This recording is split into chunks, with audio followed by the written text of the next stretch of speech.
Now, when I teach my clients about shaping, or we are simply shaping a new behavior, I will always remind them, if you don't already have the patience of a saint, you will. Fake it till you make it. This is one of those where you're gonna be so tempted to talk, you're gonna be so tempted to point to the bed, you're gonna be so tempted to just show your dog what they're supposed to do, but you're not going to do that. In fact, you're not going to talk at all. Let your clicker do the talking for you. The more often you click, the more sure your dog is going to be that they are on the right track.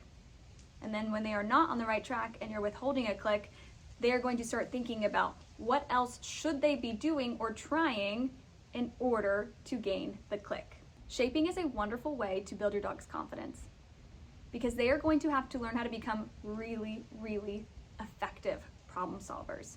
And problem solving abilities really will build their confidence. If you picture like a child struggling in math class, well then they finally figure out how to do it.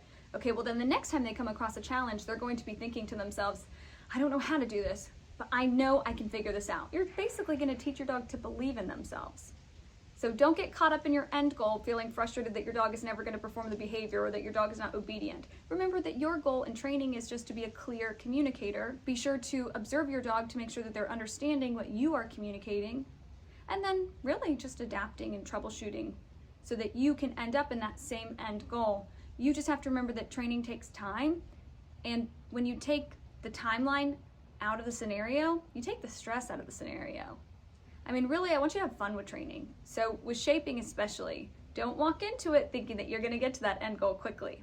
The closer that you stay to these guidelines, the quicker you're going to get to that end goal, the less frustrated you will be. Now, I want to make a quick note here that there is another form of shaping that is called free shaping. That is not going to be something that we cover in this course. It is something that I typically only recommend for clients whose dogs may need additional mental stimulation. Maybe they live in a townhome and they don't have a fence.